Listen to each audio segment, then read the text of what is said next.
ପାନଗୁଆ ଥୋଇ ପାନଗୁଆ ତୋର ମାସକ ଧର୍ମ ମୋର। ଶୁଭ ସକାଳ ମୁଁ ଆରାଧ୍ୟା। ଆଜି କାର୍ତ୍ତିକ ପୂର୍ଣ୍ଣିମା ଅବସରରେ କିଛି କହିବାକୁ ଯାଉଛୁ।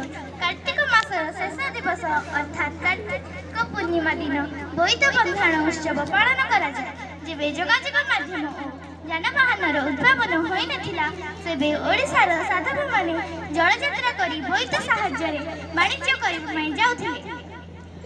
ସାଧବମାନଙ୍କୁ ବିଦାୟ ଦେବା ସମୟରେ କହିଥାନ୍ତି ଆ କାମା ବୋଇ, ଯାହାର ଅର୍ଥ ଆ କହିଲେ ଆଷାଢ଼, କା କହିଲେ କାର୍ତ୍ତିକ, ମା କହିଲେ ମାଘ ଓ ବୋଇ କହିଲେ ବୈଶାଖ।